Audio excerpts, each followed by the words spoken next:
this is my latest project. This is probably the Bethwaite boat that you've never heard of. Everyone's heard of a 49er, 29er, maybe even a 59er if you're a real enthusiast, but I guarantee you, you've probably never heard of this because I had it. This story kind of started a couple of months ago. This boat, I saw it pop up on Facebook Marketplace and I thought, that is so cool, but I don't know if I can squeeze it into the yard at the moment. And then over the next few days I've got literally all these people texting me and sending me messages like, you got to buy this boat. It's advertised for $900, and it was down in Portland in southwest Victoria where I went with the Moth a few weeks ago. And yeah, it's sort of a bit tricky for a lot of people to get to because it's like halfway between Melbourne and Adelaide, so like 4 hours from anywhere. And the guy was sort of moving houses that was advertising it, and in the comments he was like, it's got to be gone this week or it's going in the bin.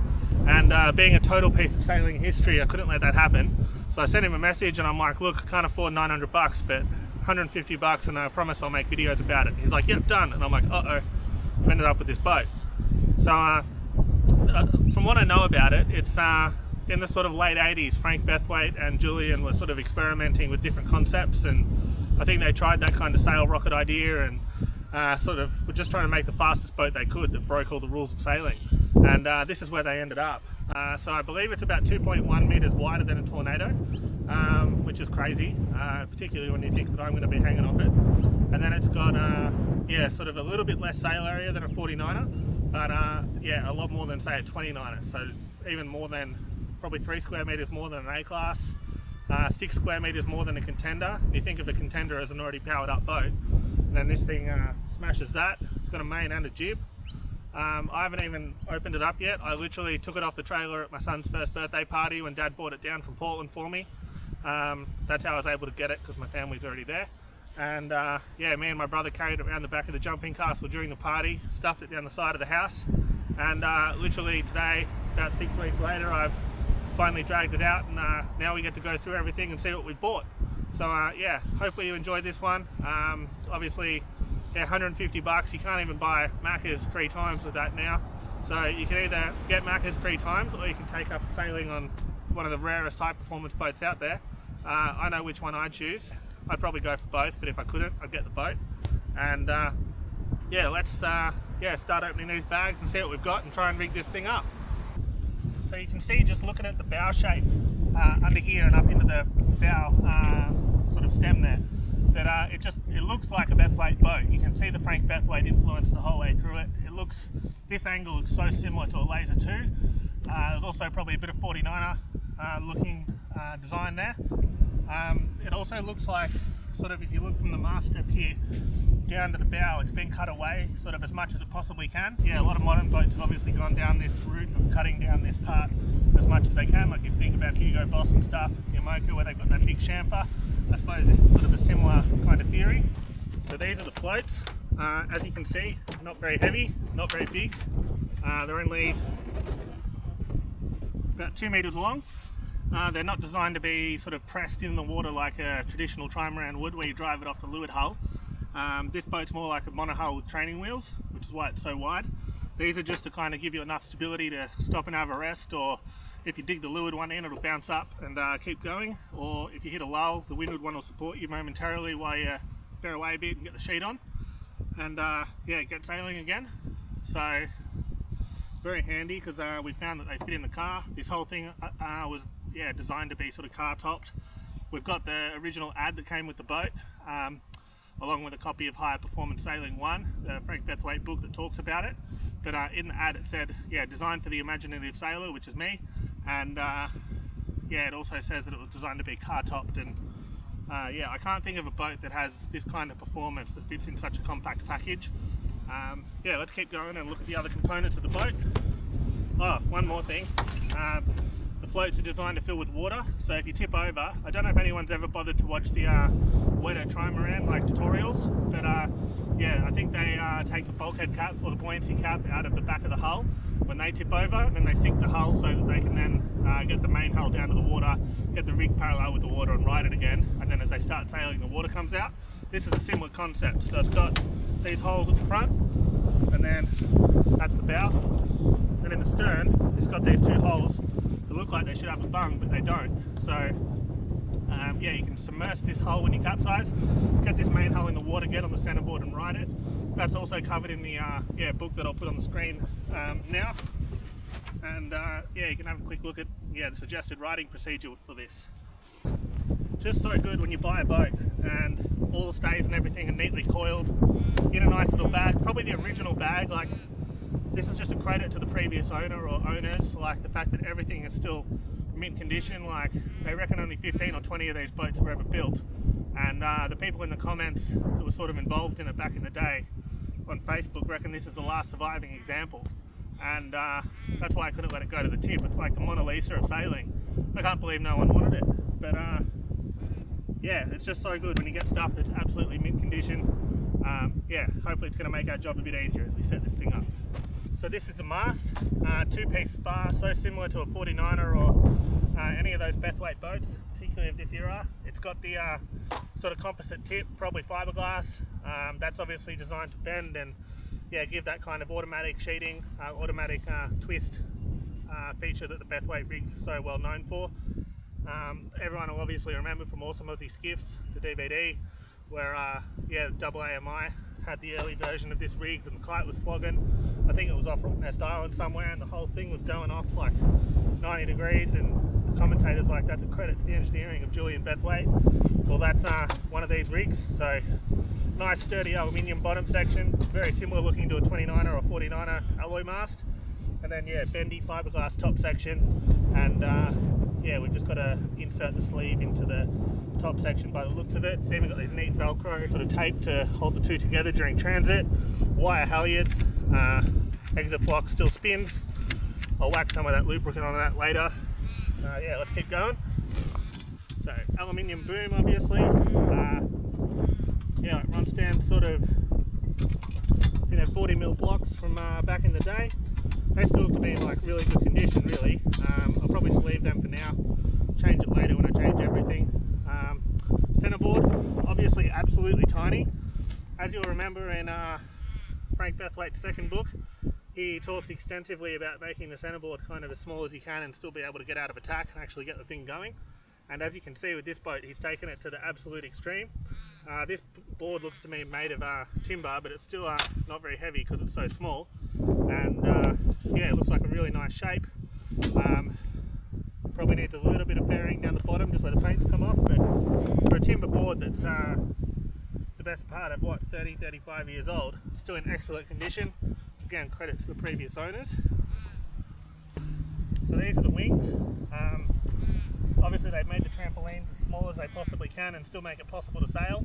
Again, those Grand Prix 18s, if you think back, Julian Bethwaite's one, double AMI towards the end, that had just those solid carbon panels that were only just big enough. So I believe this would be a similar attempt at just minimising the aero drag as much as possible. They're not very heavy. Again, I believe this whole boat's like 79 kilos fully rigged. So sort of similar to a laser. I think the middle hull's 27 kilos. Everything being aluminium obviously makes it a little bit heavier than if it was carbon these days, but carbon in the 80s would have been very expensive. So let's open up our first bag, see what we got.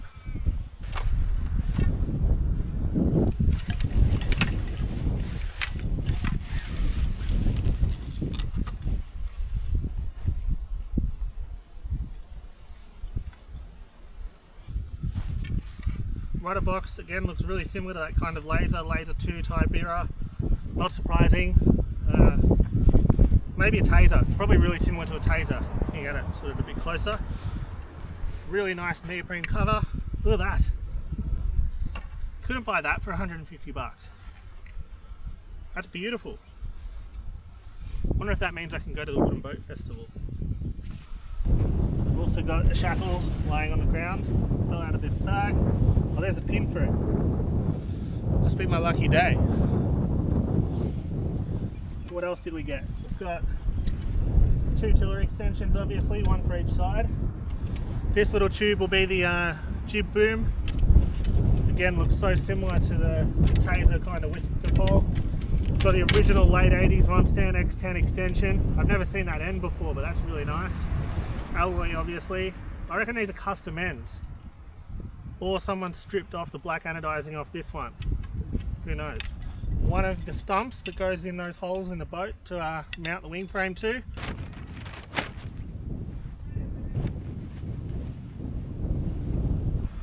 Oh, there's only one stub. Okay, the front one's the mast. Phew, okay, that's good. So there are our sails. Obviously Dacron. I'll need to free up the zips, a bit salty. Considering they're the best part of 30 years old, pretty nice. Anyway, let's start rigging this thing and see what we've got. Okay, so step one, place hull on ground, head to wind. So we've done that. And then fit stub and stub backstays. So these go at the top. Being backstays, they obviously are angled backwards. Go through there. Need a shackle key. Okay, I really need to buy like a lot of shackle keys one day.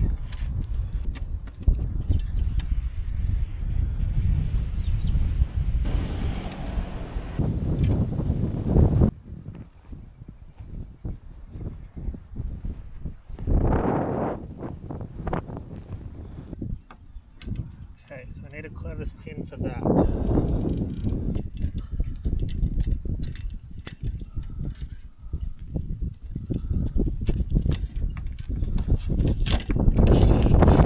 Just realised what the mystery shackle would be for that I found.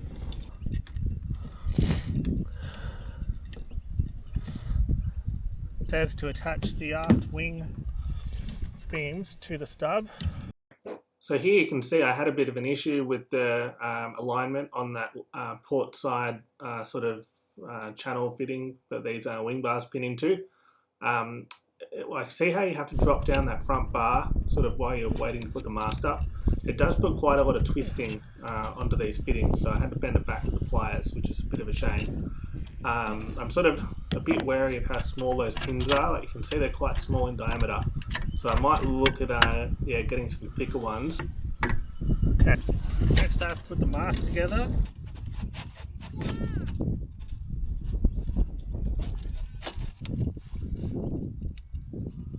Now I'm going to fit the stays into the mast, which may be interesting, but the rigging guide seems to make it quite simple.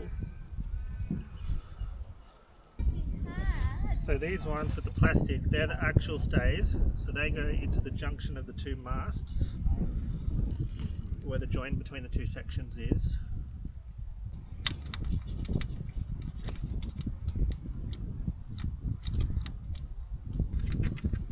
Longer again, they're the wing wires, so they go into here.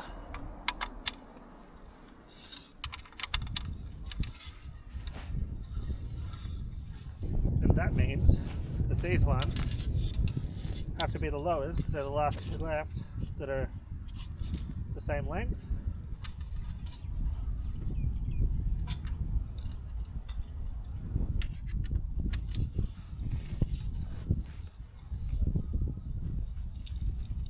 I've got the chance, I'm just going to spray some stuff down the mast track because I don't know when this thing was last sailed, and better to make things easy now than hard later.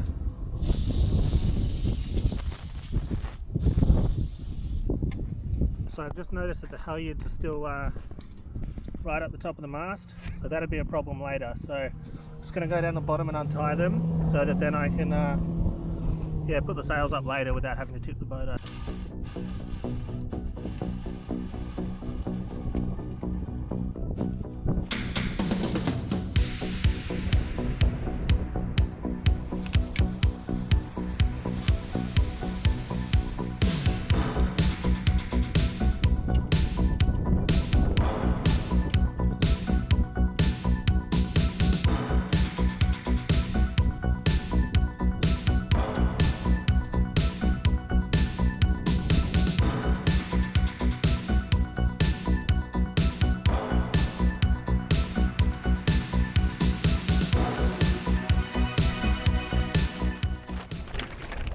cool is this? You can actually reef the jib like a mini transat boat with a zip. So you can yeah, put a decent reef in if it gets too windy. The shackle that I couldn't find was actually on the jib vang, which I didn't think of. So now I can take the little Harkin one off and put the genuine Australian Riley or Runstand, whatever that is, back on. This next bit is just the same as like a 49er or something, for most boats.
Okay, so I'm just been to charge a camera, and then I'm just adding some blocks to these saddles, and then it can go from up on the bar through here down to there, up to the jib boom, down to there and back out to the other bar, and that should just take some friction out of the system and make it a little bit nicer generally. And then yeah, once that's done, I think I'll just drop the jib and pack all this up and try and wheel it across the street somewhere, and then yeah, tomorrow I can come out and yeah, get the main up.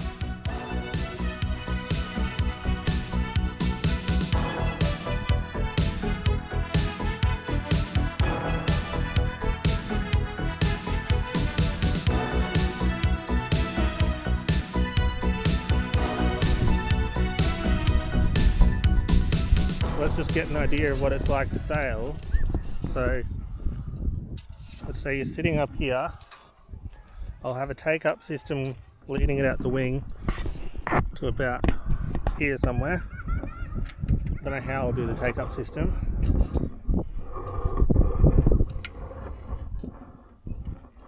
Probably have to have it led behind there, won't I? Because I'm going to be sitting behind there. That's very nice. Happy with that. The camera is currently not even where you'd be sitting, because you'd be sitting about here. That gives you an idea of how far away it is. 17 foot long, 17 foot wide. I think I'm missing these wing wires under here though. I don't know if I'll be able to get them on.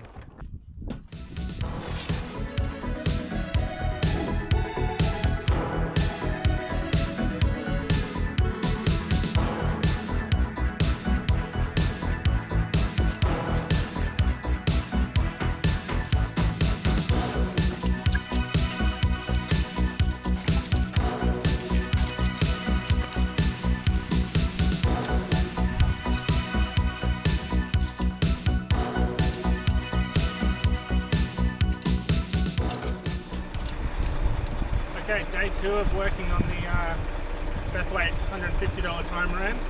As you can see, I've decided to put it in my normal spot, sort of at the front of the house. Last night was a real big ordeal to try and get the thing yeah, back across the road from the park. This concept is obviously fast, but in its current sort of trolley configuration, super inconvenient. The trolley it came with, which is off a kayak, it just seems to load up on the wheels. It doesn't really have bearings in the wheels, and it just seems to load up when you try and push it through grass and stuff and just gets bogged. Then this will slide along the hull or flip over. Yeah, trying to fit the wings with the wing wires attached between the fence posts was a real ordeal. So yeah, I've just got some bits of foam that I bought from Bunnings to put under the moth trailer when I was working on that, and yeah, it just fits in the space I have. So I've quickly put the jib up. That's given me a little bit of rig tension. This thing, obviously with such a wide staying base, it's never going to have the rig tension of like a skiff or whatever. But yeah, now that that jib's up, I'm going to unroll the main, see what we're dealing with. Probably have a quick look at the rigging guide just to make sure I'm doing it right.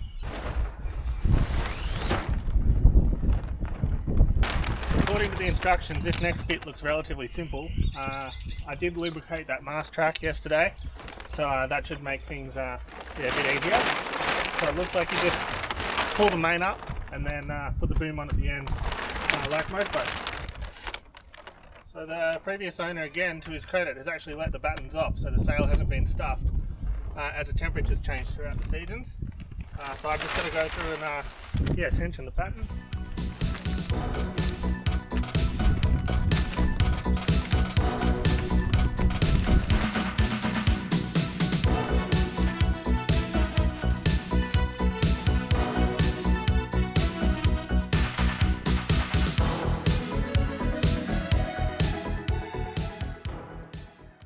There we go, main's up. It's big, quite powerful. Sorry. Probably not what you'd expect to run into. No. That is quite big. Don't know if the scale comes across on the camera a bit. It's a lot of grunt. I figured out what these extra cleats are for on the mast. So see, it's got one here and one down there, and then same thing for the jib. It's got one down here, which I shouldn't have got that stuck there, and then it's got another one here. So that'll be for the reefs. Being quite a large rig, I bet that when you're down to here and bring that down here, that's where the halyard will end up. So very well thought out. So now I've just got to get the boom on, get a main sheet through it, get the cunner on, and see how it looks. So I'm missing the block that goes on the tack of the sail for the Cunningham. It's meant to have a hook on it, but what I think I'll do is I found one of these, so I'm going to put that here in sort of a soft shackle.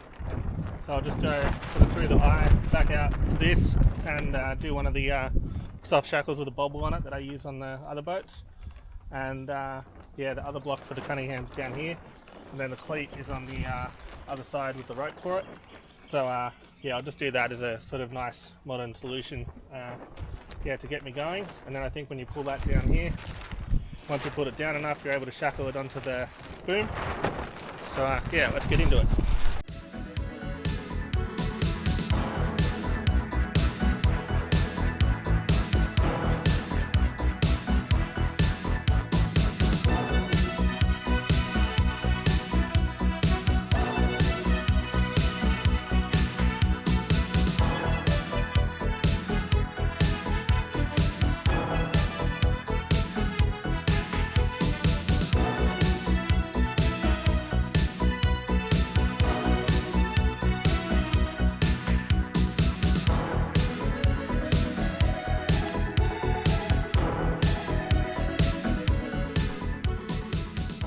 To have something near the head of it, now that I've determined that the length is right by quickly putting it on the boat. You just need to have a lashing right up against the head of the block.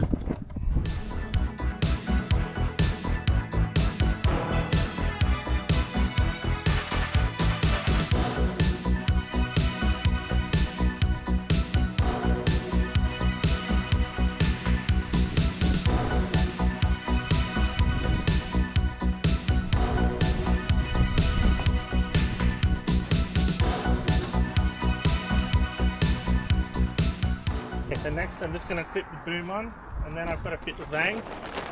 Pretty retro setup, but I'll make it work for now. Just to see what we're dealing with.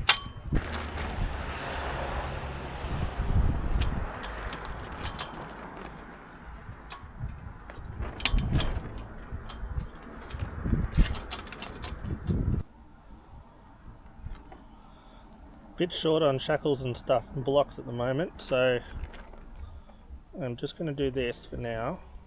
I'll still splice it because I just can't can't possibly tie that.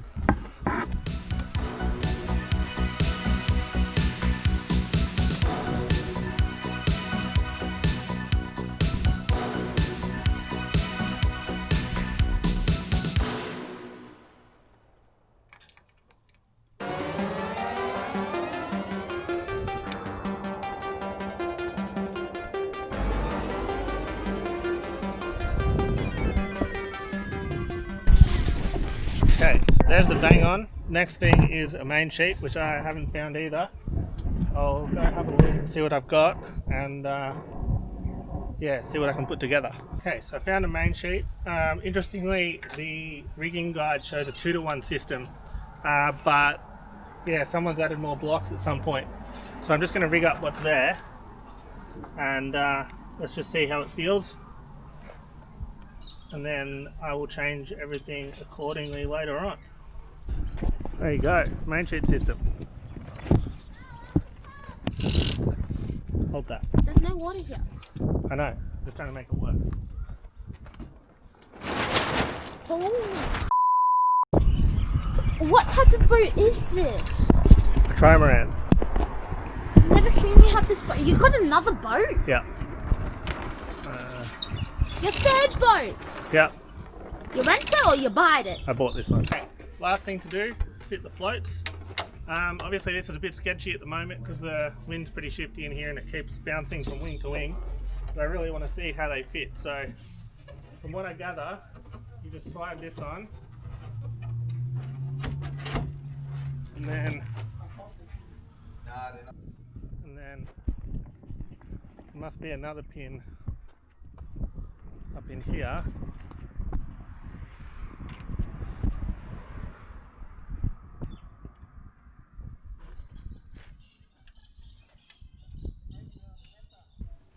And then you get the wing wire, which comes from the mast, obviously. Should be able to just clip that onto here. That holds it all tight. That's clever. There you go. Look at that. This is not the coolest boat in the world.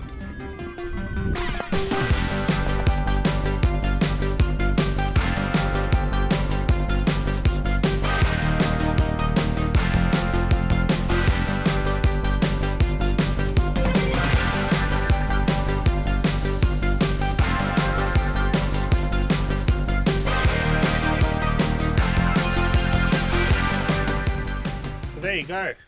Got the $150 Trimaran all rigged up. Probably the rarest Bethwaite boat in the world. Pretty happy with how it all came together.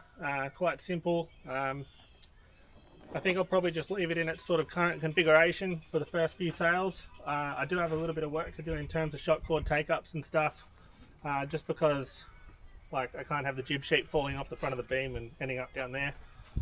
So I can do some basic stuff. Shouldn't be too complicated. Yeah, probably replace a few of these old, like really old lines. The main thing I'm a bit worried about before I sail it is, as you can see on a lot of these wires that sort of make up the structure of the boat, like the wing wires and so on, it's got some loose strands sort of through here. Yeah, I've noticed that some of the side stays are similar as well. Like you can see sort of bits of tape up in the air where there's yeah, been loose strands all taped up, and that's the sort of thing that just worries me a bit, because if you break one, you're stuffed. But you can lose a rig pretty quickly. So what I'm going to do now is go through with some tape and very neatly label what's what, so I can pull off all the wires off the boat and then replicate them. I'm not sure whether I'll go with wire or Dyneema. Like Dyneema I'll be able to do myself, but I'll have to get like a high grade SK99 and then come up with a way to pre-stretch it to get the creep out of it. Yeah, I don't know if the council would like me using the street lights for that, but they do look like they're quite strong and sheer. Anyway, could also probably just use a hydraulic ram or something if I can get my hands on one. So could use Dyneema, could get a local rigger to make them again out of wire, but I know all the tradies are super busy this time of year. I don't know if I want to be bothering them making bits of 3mm wire for some $150 Trimaran I bought. So yeah, maybe I'll try and figure out how to do it out of Dyneema. I'll think about it, but yeah, thanks for watching. I hope you enjoyed the content. Yeah, don't even know what I'm going to do with this boat yet. I will sail it, but yeah, for now it's going to probably go away. It needs a good trolley. It's horrendous to try and move around on that kayak trolley. So I might actually keep the main hull out so I can flip it over, flop a mold off it, and yeah, make some supports for a trolley. And then yeah, like I said, get those wires off the boat, make something a bit more suitable that'll yeah, last a bit longer. And then after the Musto Skiff Nationals, once I give them that back, I'll yeah, send those moth tramps off to get fixed and get this thing out on the water. And yeah, not sure what the target is for it, what regattas I'll take it to, who knows. But yeah, let's turn this super cool boat into yeah, something a bit usable that I can take around the place and yeah, see what can be done for 150 bucks. So yeah, like and subscribe. Thanks for watching, and I'll see you next time, probably at the Musto Skiff Nationals.